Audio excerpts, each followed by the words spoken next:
Allegory, a detailed explanation. What is an allegory? Here's a quick and simple definition. An allegory is a work that conveys a hidden meaning, usually moral, spiritual, or political, through the use of symbolic characters and events. The story of the tortoise and the hare is a well-known allegory with a moral that a slow and steady approach, symbolized by the tortoise, is better than a hasty and overconfident approach, symbolized by the hare. Some additional key details about allegory. Some allegories have morals that are easy to discern, such as the example of the tortoise and the hare, but others can be so subtle that it becomes unclear whether the author intended for the story to have a double meaning, or be an allegory, at all. Although all allegories use symbolism heavily, not all writing that uses symbolism qualifies as allegory. Allegories are characterized by a use of symbolism that permeates the entire story, to the extent that essentially all major characters and their actions can be understood as having symbolic significance. An allegory can be long and extend over an entire book or even a series of books, or it can be short or a part of a longer work, such as the allegory of the cave in Book 7 of Plato's Republic. Allegory versus symbolism. Allegory and symbolism are often confused, but they are not the same thing. Symbolism. This is the use of symbols, usually physical objects, to represent abstract ideas or qualities. For instance, in To Kill a Mockingbird, the mockingbird symbolizes innocence and beauty. Allegory. On the other hand, allegory is a work that makes extensive use of symbolism in order to communicate a broader moral or meaning. Nearly every aspect of an allegory, from characters, to objects, to dialogue, to settings, to major plot events, can typically be interpreted as having a secondary, symbolic meaning that fits into the allegory's broader meaning. For instance, in the 17th century allegory Pilgrim's Progress, the protagonist, named Christian, and his journey, as well as every other character, object, and location he interacts with along the way, symbolically fit into a larger moral or lesson about the proper path to reach heaven. So, to put it another way, an allegory is a type of work or story that represents some idea, concept, or historical event that is different from the literal events contained within the story. Symbolism is the technique that an allegory uses in order to be able to represent and communicate its deeper meaning. How allegories use symbolism. Allegories use symbolism in all sorts of ways. While the types of symbols in allegories are so varied that it's not possible to categorize them all, it is possible to group them into two broad categories. Characters, events, locations, and objects in allegories usually symbolize virtues, vices, or other abstract ideas. For instance, a crooked banker might symbolize greed, while the character of Mr. Legality in the allegory Pilgrim's Progress symbolizes a viewpoint that prioritizes the law over faith in Jesus Christ. Real people and specific historical events. For example, one character might symbolize Queen Elizabeth I, or two characters might symbolize opposing sides in the American Civil War. Although the symbolism in some allegories can be quite subtle, it's more often the case that the symbolism is clear or even heavy-handed. For example, Mr. Legality, who symbolizes a mindset focused around the law, is named Mr. Legality. Similarly, in Geoffrey Chaucer's House of Fame, Lady Fame is the name of a character who determines the social reputations of others. Not all symbolism is allegory. While allegories do involve a lot of symbolism, the presence of symbolism in a work does not automatically make that work an allegory. Rather, an allegory is a story in which the majority of characters and plot developments serve as symbols for something else, or in which the entire storyline is symbolic of a broader concept, idea, historical event, or phenomenon in society. But a story or poem can contain symbols while not functioning as an allegory. An example might be helpful. Edmund Spenser's poem The Faerie Queene is an allegory. Its characters are not very complex or deep, they're meant to embody virtues or ideas more than they are meant to resemble real people. Nathaniel Hawthorne's The Scarlet Letter contains lots of symbolism, but it is not an allegory. The protagonist, Hester Prynne, as well as every other significant character exhibit a great deal of psychological and emotional complexity and individuality. While the novel is full of symbols, the complexity of the characters mean that it wouldn't really make sense to say that The Scarlet Letter is an allegory about adultery. Rather, it's a novel that is literally about characters in Puritan times who are affected by adultery, and the novel also has symbolic aspects to deepen and intensify its various themes. In short, all allegories are highly symbolic, but not all symbolic writing is allegorical. Types of allegory. There are two main types of allegory. The basic technique is the same in both categories, but in each kind characters and events symbolize different things. Historical allegories. Writing in this category allegorizes historical figures and events. Writers of this kind of allegory may be using symbols to mask the true subject of their writing, for instance, to avoid censorship or punishment, or to effectively distill a complex history into a more simplified and vivid story that will engage readers on an emotional and aesthetic level. A good example of this type of allegory is George Orwell's Animal Farm, which corresponds pretty closely to the events of the Russian Revolution. Conceptual allegories. This kind of allegory uses characters and events to symbolize abstract things rather than actual events or people. For example, it's common for writers of conceptual allegories to use characters that embody particular moral qualities, such as purity or love. Most religious and social allegories fall under this category, since they usually don't have to do with a specific person or historical event, but rather some virtue or vice more generally. In The Pardoner's Tale, a story in Chaucer's The Canterbury Tales, a character known as the Pardoner asserts that greed is the root of all evil, and illustrates the point using an allegory in which three drunken men set out to find a character known as Death, but find a small fortune in gold instead. They end up killing each other in an attempt to secure the entire treasure. The three men can be said to embody greed. It's certainly possible, and not uncommon, for a writer of an allegory to draw elements from both of these two types of allegory. Allegory versus parable. People often confuse allegories with parables, another, similar type of story that makes heavy use of symbolism to convey meaning. But in fact, the two terms mean quite different things.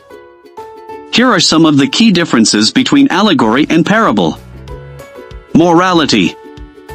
Parables are didactic, meaning that they are intended to teach the listener something. Therefore, parables always have a moral or a lesson. For instance, religious figures like Jesus and Buddha constantly used parables to impart their beliefs to others. Allegories, by contrast, do not always have a moral. They may simply be concerned with retelling a historical event from a certain perspective, or with conveying a complex idea about the world without turning it into a lesson. Length. Parables are always short, whereas an allegory can be as long as an entire book or film. Subtlety.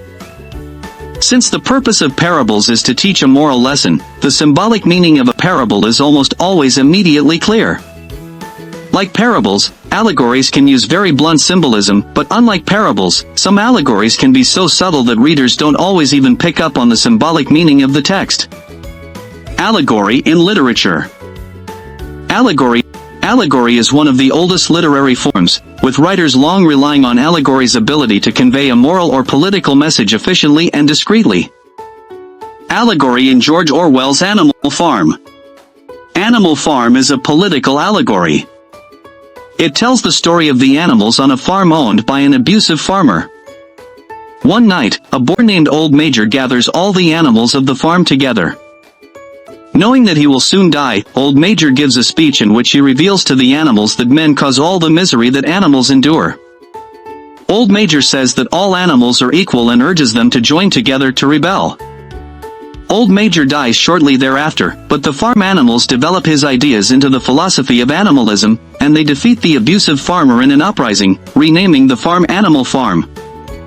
What follows is a long story of political turmoil among the animals, with the pigs rising to power and becoming oppressive rulers themselves, amending Old Major's revolutionary statement, "All animals are equal," to a nonsensical one that justifies their dominance, "All animals are equal, but some animals are more equal than others." Animal Farm is an allegorical story about communism, the political ideology that promotes the eradication of class and the equality of all people. Old Major symbolizes the fathers of communism, Karl Marx and Vladimir Lenin, while the hypocritical ruling class of pigs represents the Soviet government in the wake of the Russian Revolution. George Orwell likely chose to use an allegorical story to attack totalitarianism, rather than attacking it directly or explicitly, because it was such a sensitive political subject at the time that he wrote the book, Allegory, in John Milton's Paradise Lost. In Book 2 of Paradise Lost, a character known as Sin describes how she gave birth to death after she was impregnated by Satan, or the devil, who is her own father. Her story is allegorical because each character is highly symbolic, as are their relationships to one another. For instance, in the Judeo-Christian tradition, death didn't even exist until Satan tempted the first humans to sin. In that sense, Satan gave rise to sin, and together the two gave rise to death. In this passage, Milton describes sin giving birth to death. At last this odious offspring whom thou sayest, thine own begotten, breaking violent way, tore through my entrails, that with fear and pain, distorted, all my nether shape thus grew. Transformed, but he my inbred enemy, forth issued, brandishing his fatal dart. Made to destroy, I fled, and cried out death. Hell trembled at the hideous name, and sight. From all her caves, and back resounded death. Additional allegories in literature. Some additional famous allegorical works of literature, and their symbolic meanings, are Edmund Spenser's The Faerie Queene, a moral allegory about Queen Elizabeth's reign, and knightly virtues such as temperance. John Bunyan's The Pilgrim's Progress, a religious allegory about a Christian's spiritual journey toward finding salvation. Percy Bysshe Shelley's Prometheus Unbound, a complex allegory about the French Revolution, and the romantic ideal of creativity. Franz Kafka's Metamorphosis, a social allegory about the alienation of the modern individual in society. Allegory in philosophy. For thousands of years, philosophers have expressed their beliefs using allegories, particularly because allegorical narratives are handy for illustrating concepts that might otherwise be too abstract to explain easily. Symbolism in Plato's Cave. Plato's Allegory of the Cave is a classic and well-known example of allegory. Consider the following lines, spoken by Socrates. Imagine this, people live under the earth in a cave-like dwelling. Stretching a long way up toward the daylight is its entrance, toward which the entire cave is gathered. The people have been in this dwelling since childhood, shackled by the legs and neck. Thus, they stay in the same place so that there is only one thing for them to look at, whatever they encounter in front of their faces. But because they are shackled, they are unable to turn their heads around. It becomes apparent later in his dialogue that Socrates' imaginary prisoners are actually symbolic representations of the average person. The prisoners in his cave may perceive only what is dictated by their circumstances. For example, while in bondage, they cannot perceive the sun. Likewise, people cannot access certain information about the universe by relying on their senses alone. Thus, Plato posits the existence of a higher reality that can't be conceived of as long as people continue to believe that what they are capable of perceiving is all that is real. Why writers use allegory? Authors might choose to write allegories for a number of reasons, and it's certainly possible that an author might choose to write an allegory for more than one of the reasons below. To address a controversial topic, there are certain topics that are difficult to discuss directly in writing. For example, it might be too controversial or impolite to refer directly to sensitive and ongoing political developments. Because an allegory masks its commentary behind another story, it can make it easier for a writer to make his or her points without angering an audience. To make something more interesting, readers might find it hard to pay attention to an essay on, say, the right way to behave to reach heaven, or the evils of the Soviet Union. Pilgrim's Progress in the 17th century and Animal Farm in the 20th century used allegory to address both of these topics, and achieved extreme popularity. By presenting a story that illustrates a moral or idea rather than explaining it directly, writers can make their audience more likely to engage with, and ultimately absorb, the message they're trying to convey. To make something more understandable, allegories can make complex ideas concrete, and therefore more understandable to readers. Plato's Allegory of the Cave, for instance, illustrates both a complex philosophical idea about reality and a similarly complex psychological lesson about the ways that people resist hearing an unfamiliar truth. The allegory captures all this, and makes both ideas more digestible. Because it's fun, reading, and writing, an allegory can feel like solving a little puzzle, where every element of the story has a second meaning to be deciphered.